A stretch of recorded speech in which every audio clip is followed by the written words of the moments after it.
Welcome to the slop farm. Enjoy the video. You start by verifying essentials.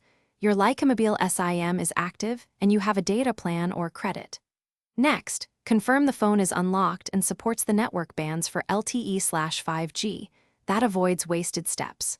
Once done, note your device IMEI and model, then go to Settings, right arrow Mobile Network, right arrow Access Point Names. You need to create a new APN entry named Lycamobile with APN set to Internet. Keep username and password blank so the carrier authenticates automatically. Now you input the detailed fields.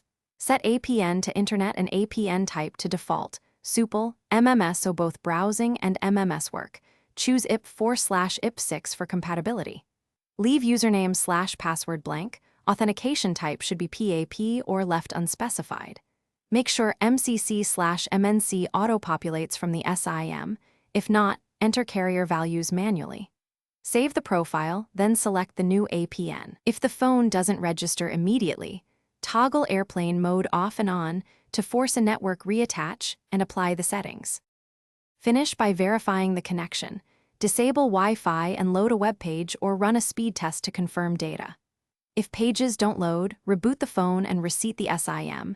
This clears temporary registration faults. Once done, try the SIM in a different handset to determine if it's device or network related. If problems persist, contact Lycamobile support with your IMEI, plan details, and a screenshot of the APN settings. They can push network provisioning or reset your SIM remotely. Thanks for watching. Consider subscribing if we helped you today.